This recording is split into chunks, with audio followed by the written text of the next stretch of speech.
recording.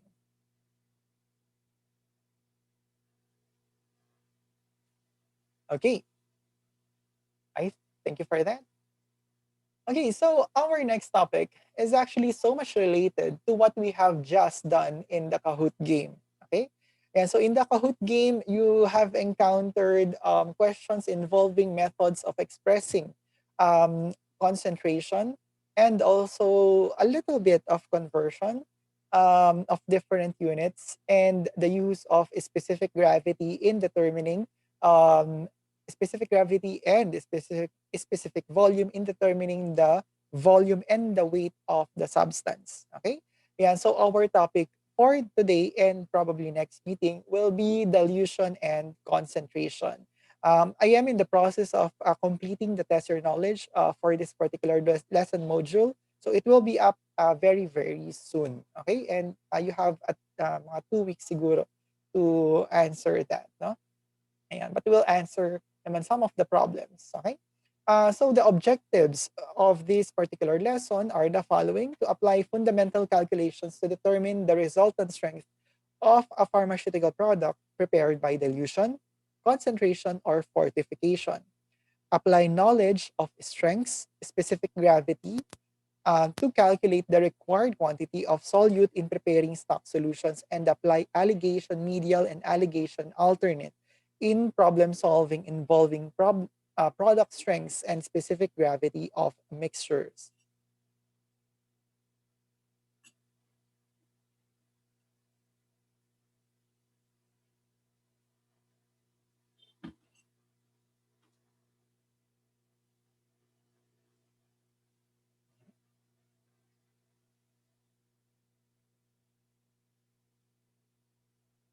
Okay. So before we proceed, no, let me just review you of the percentage strength and related expressions that we have already tackled in the past learning modules. Okay. Remember that concentrations of solutions, mixtures, or dispersions can be expressed in terms of percent strength and ratio strength and other relevant or related expressions. So both percent strength and ratio strength can be expressed in terms of weight, weight in volume, and volume in volume strengths.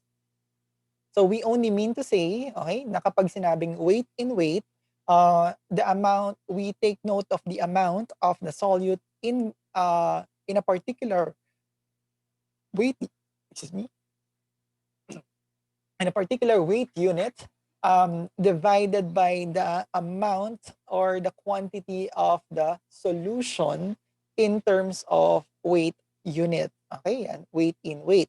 Pag weight in volume, it's a number of grams or any other equivalent unit of weight per unit of volume of the solution. Okay, and volume in volume, the number of volume of the solute. Okay, probably in milliliters or any other unit, per unit volume of the solution. Okay? Yeah, so remember that when you say percentage weight per weight or weight in weight, this is basically, hold on, this is basically the number of grams, okay, of the solute in 100 grams of the solution.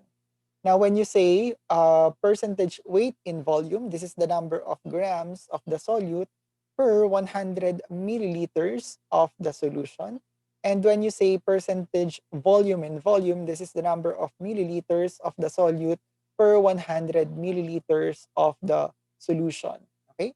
Now we have other relevant expressions of concentration, such as grams per milliliter.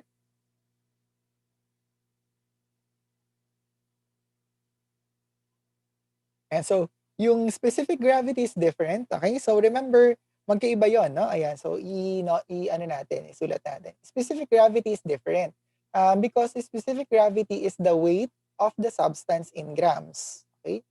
Divided by the weight of an equal volume of water, okay? Also in grams, okay? Ayan, so even though grams per gram yan, okay, the denominator does not refer to the amount, okay? Yan, it does not refer to the amount or quantity in grams of the solution. Okay? Ayan. So yun yung pinagkaiba nila. Okay? So this is weight of the substance in grams, okay, divided by weight of an equal volume of water also in grams. Okay? And so that's your specific gravity. Likewise, density is different. Okay? So density is weight of the substance, okay, divided by its own volume. Okay, so weight of the substance divided by its own volume, not the volume of the solution. Okay, yeah, so magkaiba yon. Okay, and so when we say percentage strength, okay, ibig sabihin nun ay in 100 parts. Okay, pag sinabing percentage, it's the number of parts of the solute per 100 parts of the solution. Okay, so percent weight in weight is the number of grams of the solute per 100 grams of the substance, of the solution. Percentage weight in volume is the number of grams of the solute per 100 milliliters of the solution.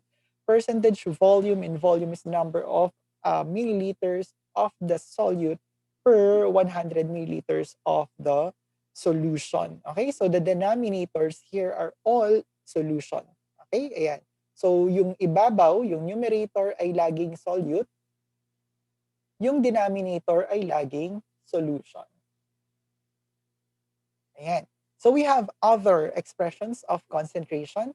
You can also express concentration of solutions in terms of grams of solute per milliliter of the solution, or milligrams of the solute per milliliters of the solution, or milligrams percent. Okay, so remember that when you say milligrams percent, it only means to say it's the number of milligrams of a solute that is contained in each 100 milliliters of the solution. Okay. Now, aside from these expressions, we also have ratio strengths and related expressions. Just like percent strength, okay, ratio strengths can be expressed in terms of weight in weight, weight in volume, or volume in volume. Okay. But most of the time, ratio strengths are expressed in this way. For example, 1 is to 10. Okay.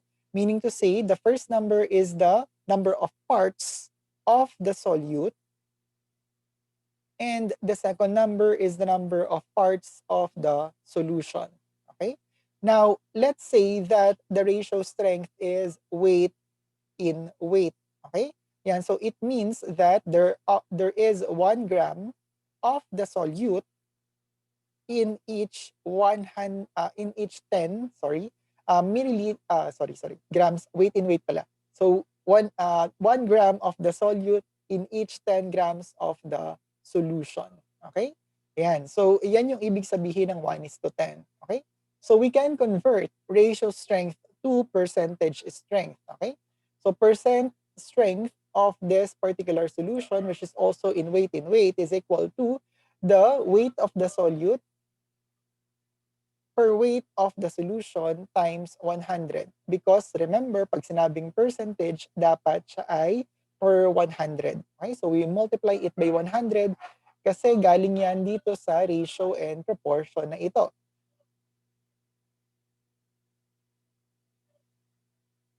Okay? Ayan. So dito nang galing yung 100 na yon. Okay? Each 100 grams of the solution will contain how many grams of the solute. Okay? And that's why we multiply this by 100. So this is equal to 10% weight in weight. Okay?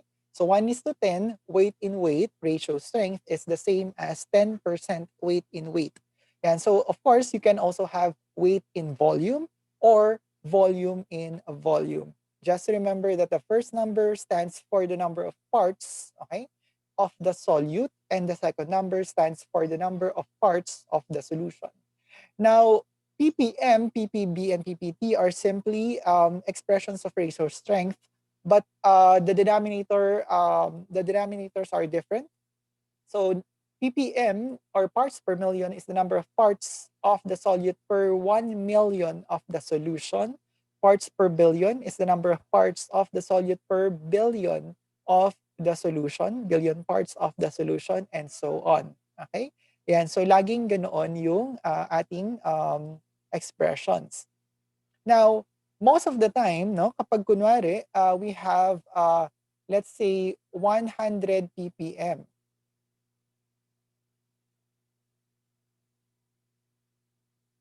Yeah, so 100 ppm, what does it stand for? Okay, let's say 100 ppm, that is in weight in volume. Okay, 100 ppm is actually equal to, yan, naglalag, 100 grams, okay, of the solute per 1 million milliliters. Okay, yan, the units that we put are always grams for the weight, and then milliliters for the volume. Okay? Yeah, so if this is weight in weight, so this will be 100 grams of the solute per 1 million grams of the solution. Okay?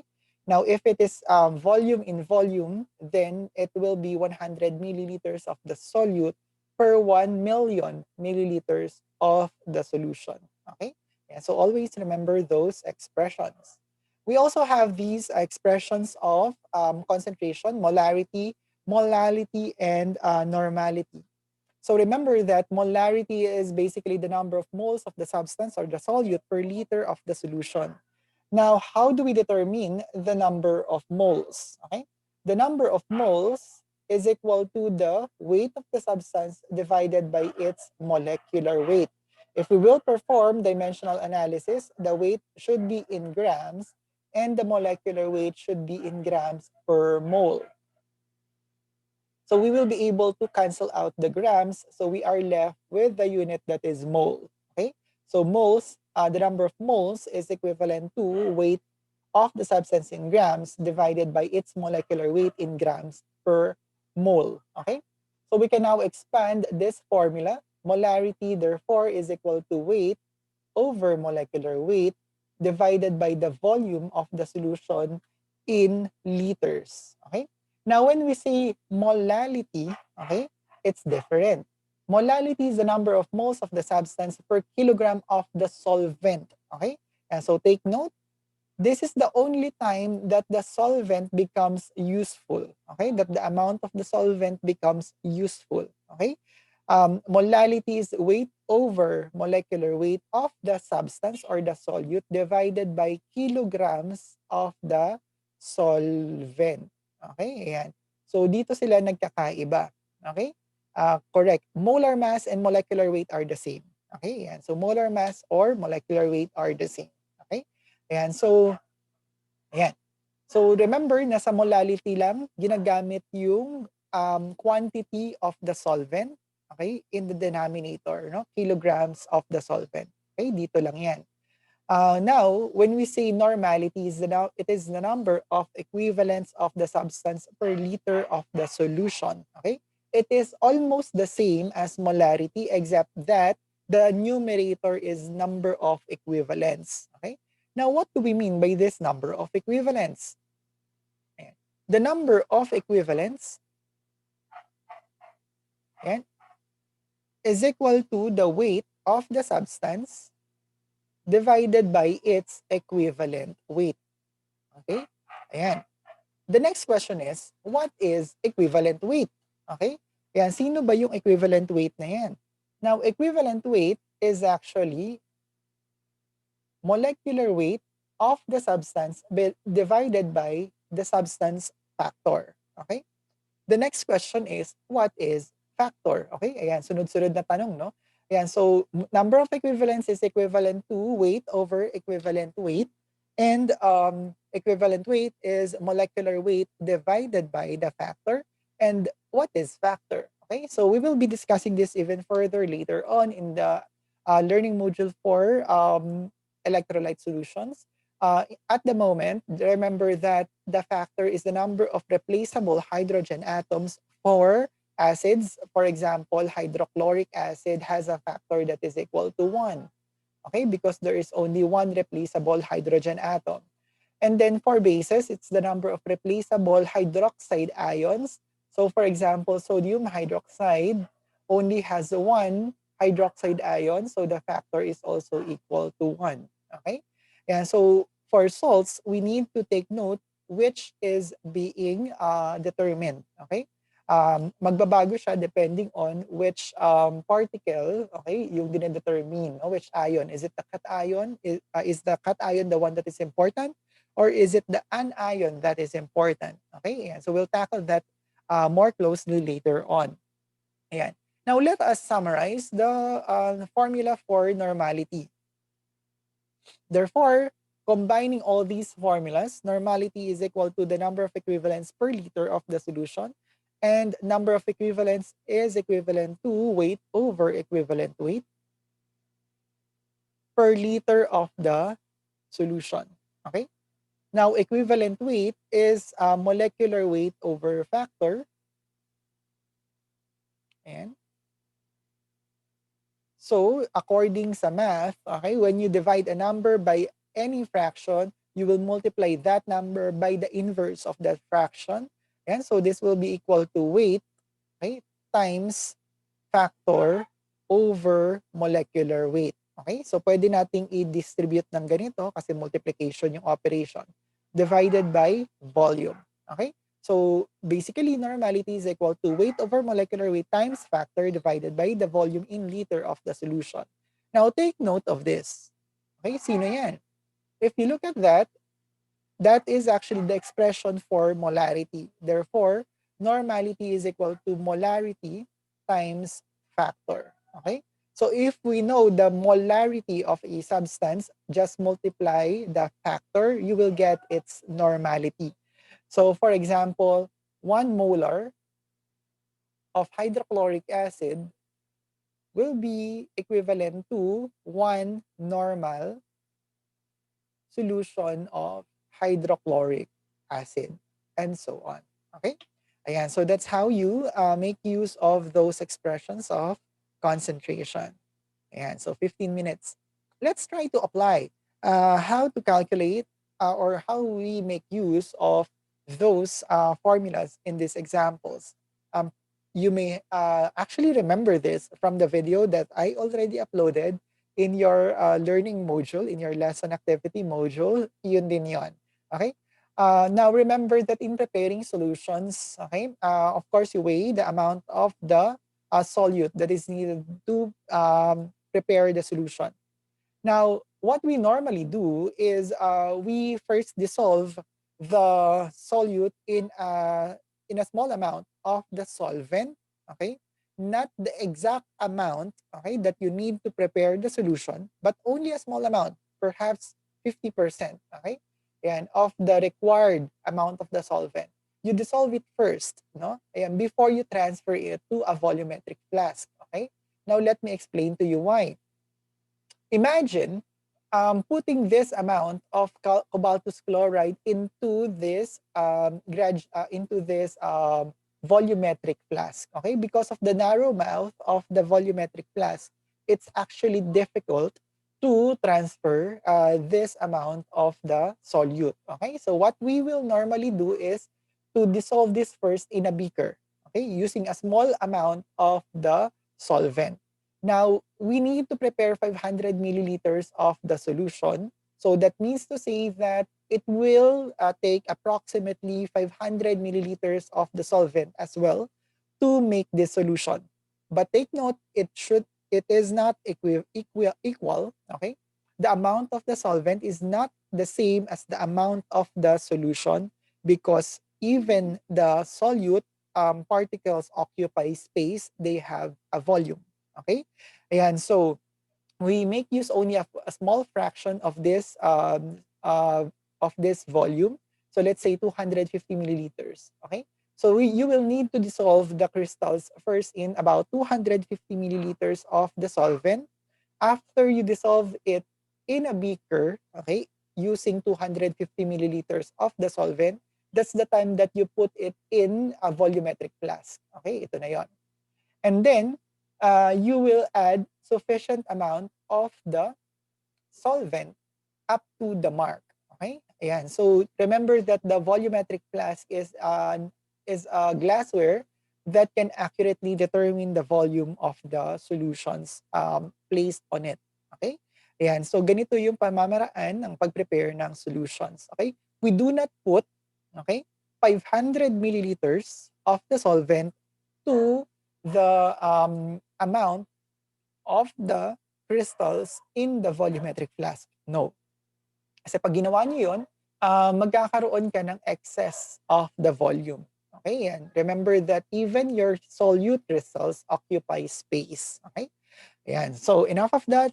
Let us answer this. You are asked to determine the molar concentration of a solution where you use 10 grams of cobaltous chloride with a molecular weight that is 165.87 grams per mole, and the volume of the solution is 500 milliliters.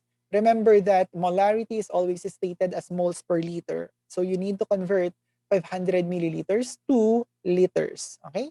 Yeah, so 10 divided by 165.87 divided by zero point 0.5, that will be equivalent to 0.12, yan, 0.12 molar or 0.12 moles per liter. Okay? And so that's the concentration of this particular solution.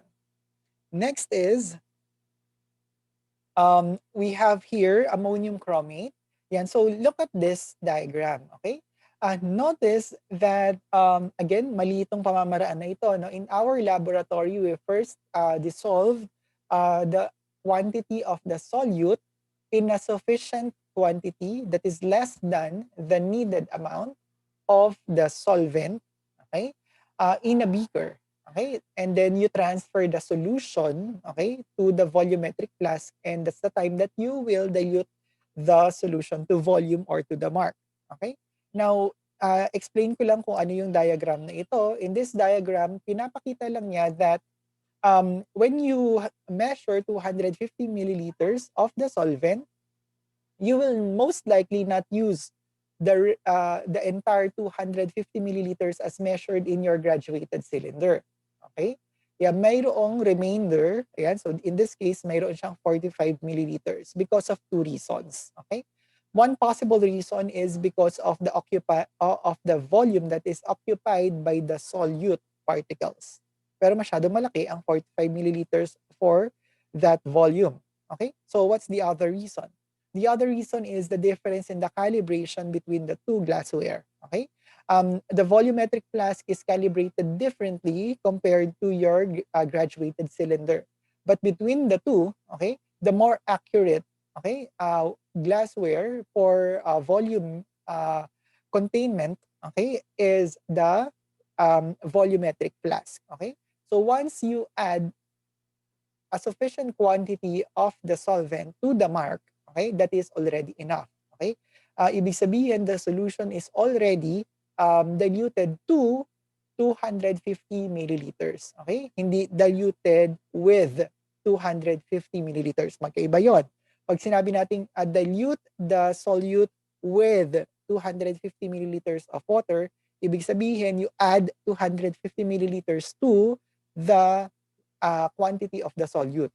Pero pag sinabing dilute this quantity of the solute to 250 milliliters, ibig sabihin, you add sufficient quantity of the solvent to make a solution that is 250 milliliters in volume. Okay? Yan, so that's how different you state yung mga ganoong pamamaraan ng pag-prepare ng solutions. Now let us compute for the molarity of this solution. Just like what we did before, it is basically the weight of the solute, which is 90 grams, divided by its molecular weight, which is 252.07 grams per mole, divided by the volume of the solution in liters. The volume of the solution is 250 milliliters, and that is equivalent to 0.25 liters. Okay? Yan, so 90 divided by 252.07 divided by 0.25 is equal to 1.43 molar solution or 1.43 moles per liter. Okay? Yan, so that's how you determine the concentration of those solutions in molar quantities or molar units. Now, those solutions that I have just presented to you can actually be regarded as stock solutions. Okay? What are these stock solutions? Stock solutions are basically concentrated solutions of the active component or the active ingredient or any inactive substances such as your excipients whose concentration or the strength is known. Okay? Ayan. So we know the concentration of your stock solutions. Now, the importance of preparing a stock solution is this is actually the solution from where we will take an aliquot to prepare more diluted solutions. Yeah, I know that you have heard already of the word aliquot. When we say aliquot, it means to say it is the fraction of a larger part. Okay? And so when you say a stock solution, it is a solution with a known concentration, and normally it has a concentration that is higher than the ones that you will prepare eventually. Okay? Yan. So ano yung ibig nating sabihin? For example, I normally prepare 1 molar solutions of a particular substance. Okay. What I can do is I can prepare 10 molar stock solution. Okay. Magpe-prepare ako muna ng 10 molar na stock solution. And then, what I will do is I will simply, okay, get an aliquot of the 10 molar stock solution in order to prepare 1 molar solutions. Okay? For example, I want to prepare 250 milliliters of the 1 molar solution. Okay? What I can do is I can get 25 milliliters of the 10 molar solution. Okay, so I will get 25 milliliters of the 10 molar solution so that by diluting it to 250 milliliters, I will get a solution that has a concentration that is 1 molar. Okay, ayan. So, paano natin nalaman yung 25 milliliters? It's because 10 molars, yung 10 molar solution ay 10 times more concentrated than the solution that I want to prepare. Okay? So, ibig sabihin, whatever the volume of the diluted solution that you need to prepare, you divide it by the factor, okay, which is 10. Okay? Yeah, so 250 milliliters divided by 10, you get 25 milliliters. Okay? So the 25 milliliters will be the aliquot that you will need. Okay, so you will take 25 milliliters of 10 molar solution, dilute it to 250 milliliters to get 1 molar of the solution. We will tackle dilution and concentration formulas later on. No? So I'm just illustrating to you this example so that you know the importance of the stock solution. So basically, the stock solution makes it more convenient for us to prepare more diluted solutions containing the same substance or substances. Now, when you dilute pharmaceutical solutions, there are some things that you need to remember. Okay, you need to remember that the diluent that you will use should be compatible with the vehicle of the original product or the stock solution. So, for example, if the stock solution is aqueous, okay, the diluent should also be water, no? Ayan, kasi aqueous, water, yung diluent na ginamit ninyo sa stock solution, you should also be using water to dilute that aliquot of the stock solution. Okay. If you let's say use a different solvent, for example, ethanol, you are not assured that the crystals or the solute will not precipitate out of the solution. Okay. Perhaps by now you know that different substances have different solubilities, no, in different solvents. Okay. So we know that water is more polar compared to ethanol. Okay. So if your substance is a very polar substance, let's say it's a salt, no? Let's say it's sodium chloride. Sodium chloride can precipitate out in a certain amount of ethanol. Okay? Pwede siyang mag-crystallize. Okay? So take note of the compatibility of the diluent that you are going to use. Okay?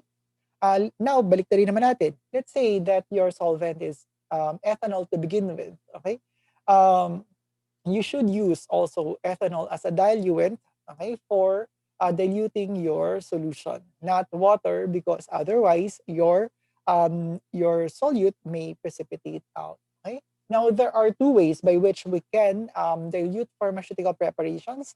One is by addition of the diluent, as I already mentioned, the diluent being compatible with the vehicle, and also it should be inert. Okay, it should not react with your solute. Okay, obviously, no.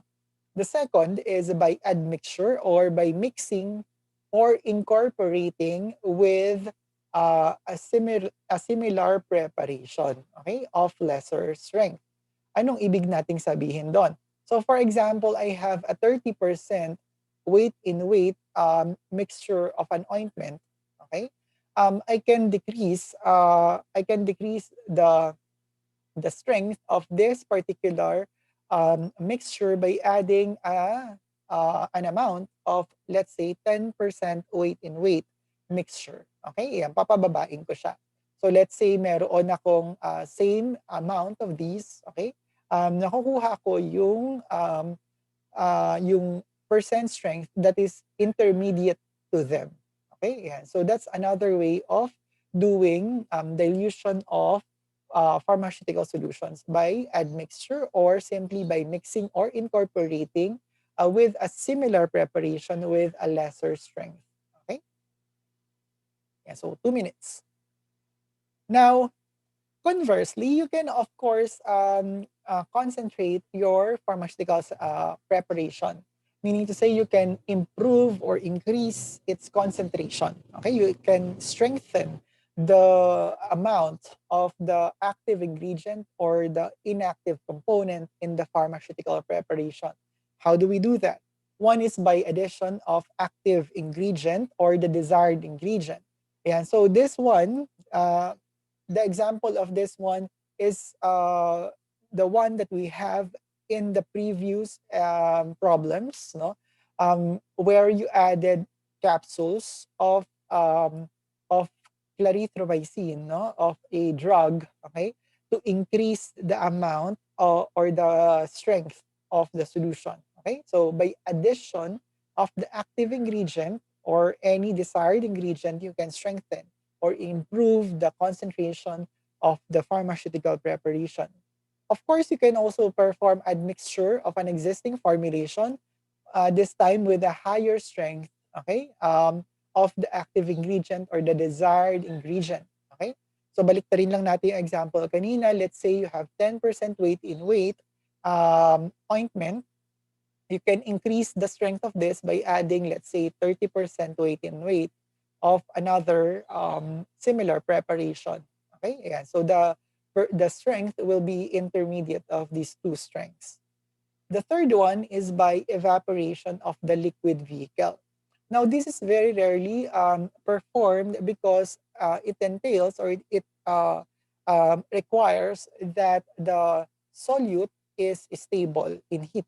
Okay, so the solute should be stable in heat. And another thing that is required here is that the solvent should be volatile. Okay? Yeah, so dalawa yung requirements for you to do evaporation of the liquid vehicle. One is the stability of the solute at high temperatures, and the second one is the volatility of the solvent.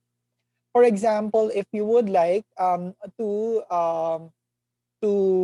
increase the concentration of a particular infusion, okay, of thermally labile substances in water, okay? Yan. So water has a boiling point that is 100 degrees Celsius. Now, because your solute is thermally labile, okay, it is unstable at higher temperatures. So, but before water evaporates, nasisira na yung solute mo. Okay? Yan. So what you can, now you can do evaporation. Okay? Yun lang yung ibig nang sabihin. Okay? You can use other methods of concentrating the solution. Perhaps by lyophilization or by freeze drying of your mixture. Okay? Now, if let's say naman your solvent is volatile, no? Let's say ethanolic siya, okay? So ethanol has a boiling point that is about 40 to 60 degrees Celsius depending on the concentration of the ethanol. Um, it, it is suitable, no? Even for unstable or thermally labile solutes kasi your ethanol can easily evaporate, no? Ayan, at lower temperatures. Even better, let's say yung ether, which has a very low boiling point, okay? It volatilizes easily, okay? You can use that for thermally labile solutes, okay? So you can evaporate easily the volatile solvent in that way.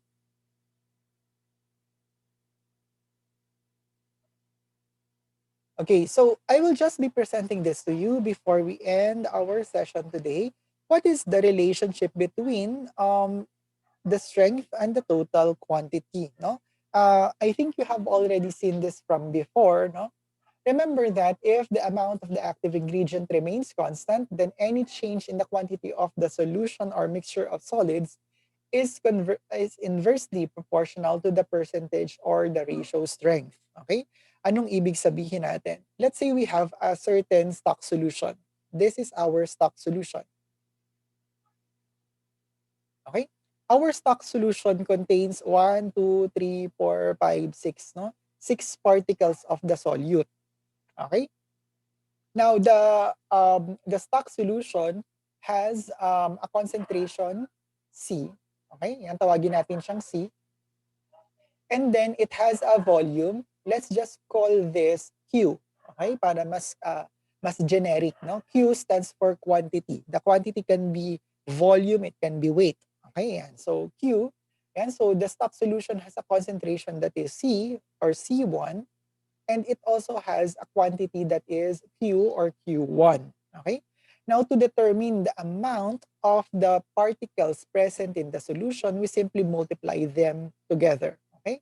Yeah, so remember, ito yung formula natin for determining the amount of the solute. Okay? Just multiply the concentration by the quantity of the solution. Okay? So C1 times Q1 will be equal to the amount of the solute present in this volume of the solution. Okay? Now, let's say that we add water. Okay? So we dilute this with water.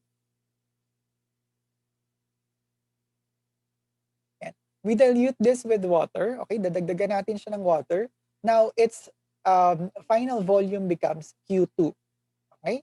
Um, Now, take note that the number of particles in the solution remain the same. 1, 2, 3, 4, 5, 6. Anim pa rin sila. Okay? So, A pa rin yan. So, to determine the new concentration C2, okay, it is simply the number of particles of the solute A divided by its quantity, which is Q2. Okay? Yeah, so dyan natin kukunin yung concentration C2. Okay? Now notice that A is actually a constant. Okay? So A is a constant, so we can say that C is indirectly proportional to Q. Okay? Yan. So C is indirectly proportional to Q. So ibig sabihin, if I increase the concentration, if I increase the quantity 10 times, okay, then I will decrease the concentration 10 times. Okay? Yan. So yun yung ibig sabihin nitong mga formulas na ito. No? Now we can combine these two formulas together. A will be equal to C2 times Q2 because A remains the same in both of these solutions. Okay? We can say that C1 times Q1 equals C2 times Q2. Okay? This is now our formula for dilution and concentration. That is your C1V1 equals C2V2. Okay? Yan. So yan lang yung dapat ninyong tandaan for this particular learning module. Okay? Yan. So to end our session, um, I will just be presenting to you some methods by which you can solve the problems involving altering of the product strength. You can use inverse proportion. So yun yung kanina, no? C is inversely proportional to the Q or the quantity of the solution, or by dilution or concentration formula, that's C1 Q1 equals C2 Q2, or by determining the quantity of the active ingredient present or required and relating that quantity to the known or desired quantity of the preparation. Ito na yung kanina kong pinakita, no? Yeah, so basically, you will determine the A, which is equal to C1 times Q1, and then you determine C2, okay, using this formula, the A that you get from here, okay, divided by the new quantity Q2, okay? Yeah, so those are the three methods by which you can solve problems involving altering of product strength. Just one example to illustrate the dilution and concentration formula. We have an aluminum acetate topical solution that is 5% weight in volume. When you dilute 100 milliliters to a liter, and take note, to a liter, so the final volume is 1 liter, what will be the percent strength and the ratio strength of the resulting solution? So we can simply use the dilution concentration formula, which is C1Q1 equals C2Q2. Okay, ayan. Now, what is C1? C1 is 5%. And then Q1 is 100 milliliters, because according to the problem, you use 100 milliliters of the 5% weight in volume aluminum acetate solution. Okay? Next, we do not know the concentration C2, but we know that the final volume of the solution is 1 liter, and we will convert that to milliliters, and that is 1,000 milliliters. Okay? Ayan, so C2 therefore is equal to 5% times 100 milliliters divided by 1,000 milliliters. Ayan, so we cancel this. Ayan. So divide this by 10. So C2 is equal to 0.5%. Okay? Now notice that I did not convert 5% to its decimal equivalent, which is 0.05. Okay? Is it okay? Okay? Ayan. So in your textbook, probably ang sinabi doon, convert the percentage muna to a decimal equivalent. Okay?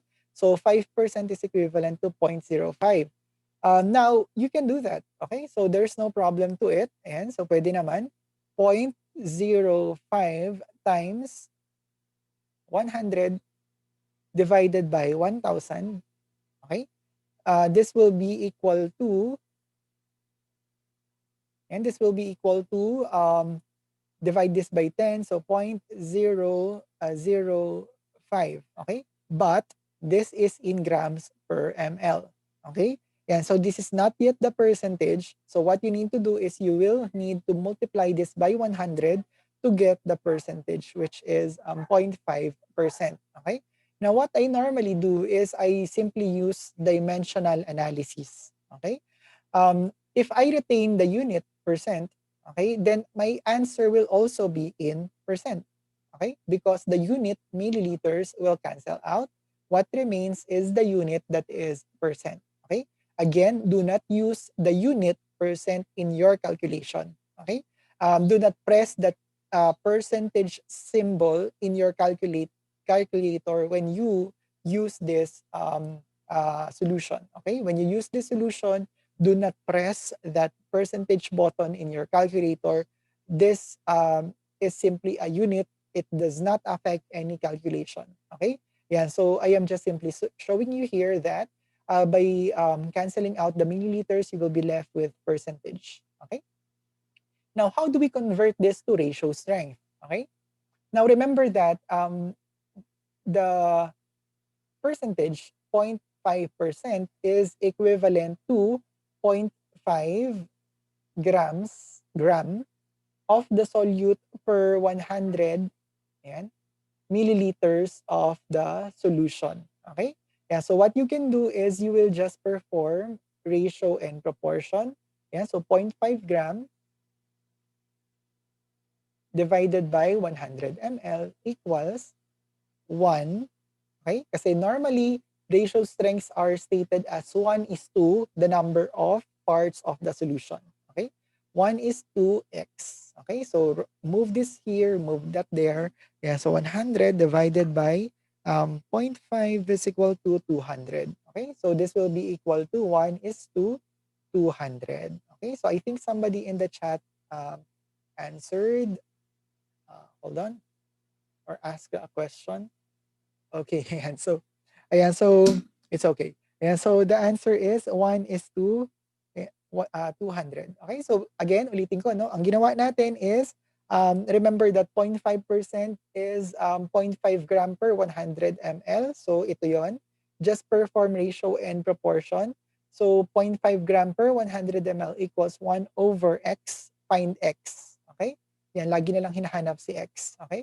So find x, okay? X should be equal to 200, okay? So ibig sabihin, in each 200 milliliters, you have 1 gram of the solute. So the ratio strength in weight per volume is 1 is to 200, okay? Yeah, so that's how we make 1. Saan ang galing yung 1? This is just how we normally, okay, this is just how we normally state our ratio strength. Okay, so di ba normally ang ratio strength natin is 1 is to, ayan, 1 is to 10, 1 is to 5, okay, 1 is to 200, etc., etc. Okay? Now, it can be any number. Okay? It can be any number. Let's say, no, let's say ang nakuha ninyong value ng x, okay? Ay kunwari lang, no, kunwari ang nakuha ninyo is 1 over let's say um 2.5. Okay? Ayan. So kunwari ito yung nakuha ninyong value ng x, 2.5. Okay? What you can do is you must convert kasi yung ratio strength ay very seldom ginagamitan ng decimal place, okay? Or ng decimal number. So you need to make this as a whole number, okay? So you will get the whole number equivalent of this by multiplying 2 here. Ayan, so this will be equivalent to 2 is 2 over 5. Okay? So ang ibig lamang nating sabihin, 1 is to 2.5 is the same as 2 is to 5. Okay? So this is just by default, we put it no in converting ratio strength, in converting percent strength to ratio strength. Okay? If the value of x is any fraction or any decimal number, just convert that decimal number into a whole number by multiplying both the numerator and the denominator with any factor. Okay? That will make it a whole number. Okay? Ayan. So, it really doesn't matter. Okay? Perhaps, isa pang pwede ninyong gamitin na paraan ay just divide 100 by 0.5. Okay? It will give you the ratio, okay? Which is also 1 is to 200.